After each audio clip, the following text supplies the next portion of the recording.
என்னம்மா சொல்றீங்க, இந்த மாதிரிலாமா கொடுமை நடந்துகிட்டு இருக்கு அந்த வீட்டில் அப்படின்னு வந்து சொல்லும் பொழுது அப்படியே போலீஸ் ஆஃபீஸர்ஸ்லாம் அந்த பக்கம் உட்காந்து அந்த இன்ஸ்பெக்டர் கேட்கும் பொழுது, ஆமாம் சார், இது மட்டும் இல்லை, இதுக்கு மேலே இன்னும் நிறைய நடக்குது அப்படின்னு வந்து இன்னொரு குரலை கேட்டு அப்படி யாருன்னு பார்த்தா இந்த கம்ப்ளைண்ட்டை கொடுக்கறது மதி இல்லை மலர். உன்ன மலர் என்ன மலர் பண்ணிக்கிட்டு இருக்க அப்படின்னு இந்த பக்கம் ராகவனும் லக்ஷ்மியும் இந்த பக்கம் வந்து அண்ணி என்ன அண்ணி அப்படின்னு வந்து இந்த பக்கம் சுரேஷும் கேட்டுட்டு இருக்க. என்ன நடந்துச்சு அப்படின்னு பார்க்கறதுக்கு முன்னாடி இந்த ப்ரெடிக்ஷனில் தான் வந்து பார்த்தீங்க அப்படின்னா முதல்ல இப்போ வந்து மதி அவங்க சமைக்கிறதெல்லாம் சமைச்சு கொண்டு வராங்க. அவங்கள வந்து பாவமாக போட்டு இன்றைக்கி நீ மட்டும் தான் தனியாக அவள் சமைக்கணும் அப்படின்னா இத்தனை பேத்துக்கு அவள் சமைச்சதே இல்லை, அவளுக்காக ஏதாச்சும் வேணா பண்ணியிருக்கா அப்படின்னா கற்றுக்கிட்டா என்ன தப்பு அப்படின்னு வேற சொன்னதுக்கப்புறமா தங்கராஜ்லேருந்து ஆரம்பித்து எல்லாருமே வீட்டுக்கு வந்துடுறாங்க. எல்லாருமே சாப்பிட்றதுக்காக இந்த பக்கம் பாக்கியராஜ், தங்கராஜ், சுரேஷ் அப்படின்னு எல்லாருமே வந்த அப்புறம் வந்து ஏதோ ஊரில் எங்கேயுமே கிடைக்காத மருமகன் ஒரு மருமகன் வந்து வச்சிருக்காள் எங்களுக்கு, அவள் சமைச்சுக்கிட்டு இருக்கா, ரொம்ப நேரமாக கிச்சனுக்குள்ளே தான் இருக்கா, அவ்வளோதான். இதுக்கப்புறம் வந்து சமையல் கட்டில் தான் அவளுக்கு வேலையெல்லாம், ஆனால் என்னத்தை சமைச்சு வந்து கொடுக்குறான்னு பார்ப்போம், என்னத்தை கிண்டிக்கிட்டு இருக்கான்னு தெரியல அப்படிங்கும் போதே அவங்க வெளில வராங்க. வெளில வந்து பார்த்தா அப்படியே வந்து சாலட் ஒரு பக்கம், பாயில் பண்ண சிக்கன் ஒரு பக்கம், இன்னொரு பக்கம் ஒரு சூப்பு அப்படின்னு வந்து ஒன்று ஒன்றா எடுத்து வந்து வச்சு தயிர் வேற வச்சு ரெட் ரைஸ் எல்லாம் வச்ச உடனே ஷாக் ஆயிடுறாங்க எல்லாரும். என்னது இது இதெல்லாம் கொண்டு வச்சிருக்க, சாப்பாடு எங்க அப்படின்னா இதான் சாப்பாடு, இது தயிர் இருக்குது, இது இல்லாமல் சேலட் இருக்குது, சிக்கன் இருக்குது, ப்ரோட்டீன், இது ஃபைபர், இது வந்து பார்த்தீங்க அப்படின்னா வந்து தேவையான அளவுக்கு ப்ரோபயோட்டிக் எல்லாமே இருக்குது.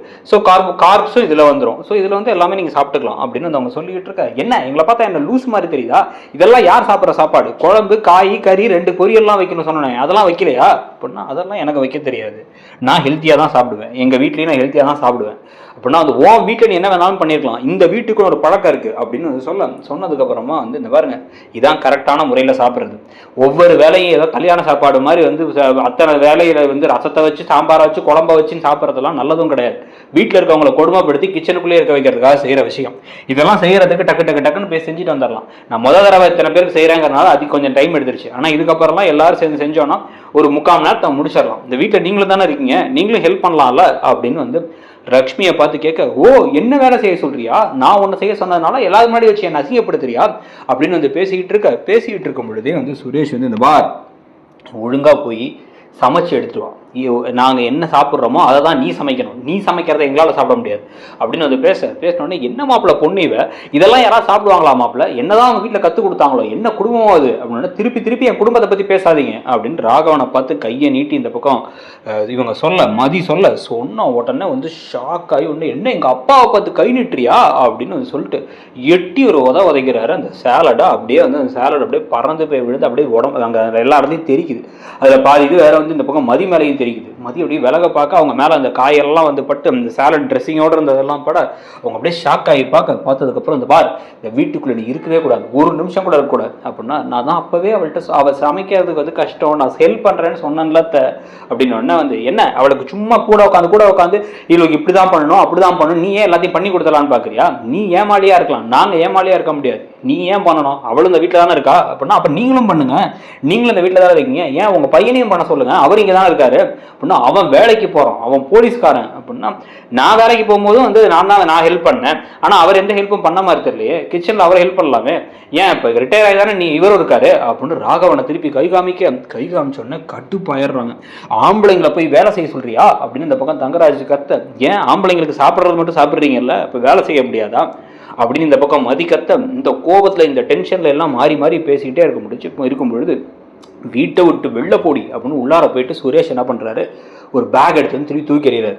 வீட்டை விட்டு வெளில போனால் இப்போ வெளில அனுப்புனா என்ன பண்ணுவேன், போலீஸ் ஸ்டேஷன் போவியா, போ பரவாயில்ல போ, நாங்கள் இத்தனை பேர் இருக்கோம், இத்தனை பேரும் நீ என்னென்ன பண்ணன்னு சொல்லி நாங்கள் சொல்கிறோம், சொன்னும் போது இத்தனை பேர் சொல்கிறத நம்புறாங்களா இல்லை யார் சொல்கிறத நம்புறாங்க அப்படின்னு சொல்லி பார்ப்போம் அப்படின்னு வந்து சொன்னதுக்கப்புறமா தான் வந்து பார்த்தீங்க அப்படின்னா வந்து மதி இந்த பாருங்கள் தேவையில்லாமல் நைட் நேரம் ஆகிடுச்சு, இந்த மாதிரி பண்ணாதீங்க அப்படின்னு வந்து நைட் நேரம் ஆகிடுச்சுன்னா மதியானமும் வந்து ஏதோ சமைக்கிறேன் டைம் ஆகிடுச்சுன்னு சொல்லிட்டு கடைசியில் வந்து அன்னி தான் ஏதோ பண்ணியிருக்காங்க, நைட் ஆச்சு டின்னர் செய்யணும் அதையும் இப்படி செஞ்சு வச்சுட்டு ஒன்று நைட்டை பற்றினா நாங்கள் ஏன் கவலை பண்ணோம், உனக்கு தான் பயமே கிடையாது, நடந்து போ, இல்லை கேப் புக் பண்ணிப்போ, இல்லை ரேபிடோ புக் பண்ணி பைக்கில் ஏறி உட்காந்து போ, என்ன வேணாலும் பண்ணு, ஆனால் இந்த வீட்டுக்குள்ளார இன்னைக்கு ராத்திரி நீ இருக்கக்கூடாது, இந்த வீட்டுக்குள்ள நீ இருந்த அப்படின்னா நான் மனுஷனாக இருக்க மாட்டேன், போலீஸ்காரனாக இருக்க மாட்டேன், கிரிமினல் ஆகிடுவேன் அப்படின்னு வந்து இவர் பேசிக்கிட்டு இருக்கும் போதே அவங்க கடுப்பாகி உன்னை பையை தூக்கிட்டு வெளில போகிறதுக்கு போகிறாங்க. போனவுடனே டெய் சுரேஷ் தயவு செஞ்சு அவரை போய் வெளிலலாம் அனுப்பாதுறான் அப்படின்னு இந்த பக்கம் வந்து பாக்கியராஜும் சொல்ல, இந்த இன்னொரு பக்கம் வந்து திருப்பி மலரும் சொல்ல, அதெல்லாம் முடியாது, அவள் அந்த வீட்டுக்குள்ளே இருக்கக்கூடாது அவ்வளோதான் அப்படின்னு அவங்க வெளில சொல்லி கதை சாத்திடுறாங்க. யாரும் வெளில போகக்கூடாதுங்கிறாங்க. அட்லீஸ்ட் அவளை கொண்டு போய் நீ விட்டுட்டாச்சும் வந்துடுறான்னா அதையும் கேட்கல. அவங்க வெளிலே உட்காந்துருக்காங்க. உட்காந்துட்டு வேறு வழி இல்லாமல் ஒரு ஆட்டோவை பிடிச்சி ஆட்டோவில் கிளம்பி அவங்க வீட்டுக்கு கிளம்பி போகிறாங்க. அடுத்த நாள் காலையில் திடீர்னு வந்து இப்போ வந்து ஒரு கால் வருது. என்னடா அது அப்படின்னு சொல்லி பார்த்தா, கால் வந்து இப்போ ராகவனுக்கும் லக்ஷ்மிக்கும் வந்து இவர் இப்போ சுரேஷ் கால் பண்ணுறாரு. ஆமாம், இங்கே என்னன்னு தெரில, நான் வெளில ரவுண்ட்ஸில் இருந்தேன், இன்ஸ்பெக்டர் கால் பண்ணி உடனே வரணுங்கிறாரு, உங்கள் 2 பேர்த்தையும் வரணுங்கிறாரு, நான் போய் கூப்பிட்டு வர்றேன் அப்படின்னு சொல்லி சொன்னால் வீட்டுக்கு ஆல்ரெடி ஜீப் அனுப்பிட்டாங்கிறாரு. அப்படின்னா ஜீப் அனுப்பிட்டாங்களா, என்னாச்சு அப்படின்னா என்னன்னு தெரியல அப்படின்ட்டு, வேற யார் வரணும், நீங்கள் 2 பேரும் வரணும், நானும் வரணுங்கிறாங்க அப்படின்னோடனே சரி இவங்களுக்கு ஒன்றுமே புரியாமல் திருப்பி போயிட்டா போல, திருப்பி போலீஸ் ஸ்டேஷன் போயிட்டா போல, அந்த ராட்சசி, அந்த பேய், அந்த பிசாசு அப்படின்னு கத்திக்கிட்டே இருந்துட்டு உடனே மலரு மலரு அப்படின்னு கத்துனா, அவள் ஸ்கூலில் ஏதோ பேரண்ட் டீச்சர்ஸ் மீட்டிங்கு போனால் அந்த ஸ்கூலில் எத்தனை பேரண்ட் டீச்சர்ஸ் மீட்டிங் இருக்குன்னே தெரியல, காலைல பேசாமல் கிளம்பி போயிட்டா அப்படின்னு நான் சொன்ன உடனே வந்து இப்போ வீட்டை வேற பூட்டிட்டு போகணும், நம்ம என்ன செய்ய போகிறோம் அப்படின்னு நேராக கிளம்பி இவங்க அங்கே போகிறாங்க.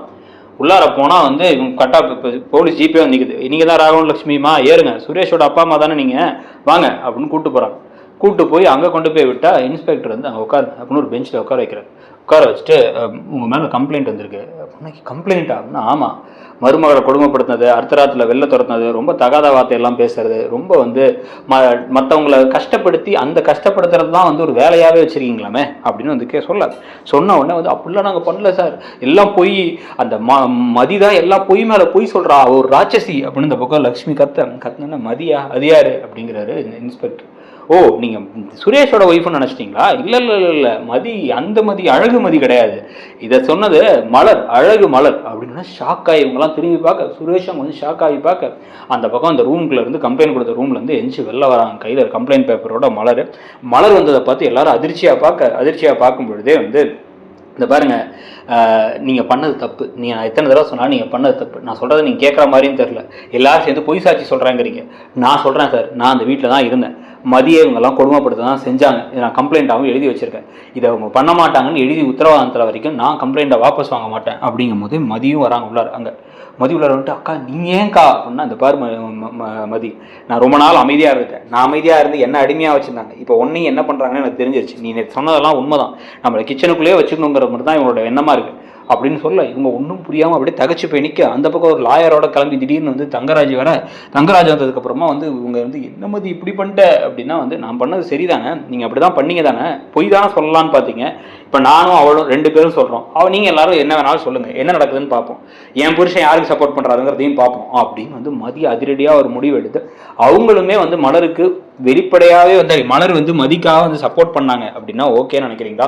நீங்கள் என்ன நினைக்கிறீங்க? இந்த கதை போகிற போக்கில் இந்த கதை ரொம்ப நெகட்டிவாக போகுதுன்னு நிறைய பேர் சொல்லிட்டு இருக்காங்க. அதை பற்றி உங்கள் கருத்து என்ன?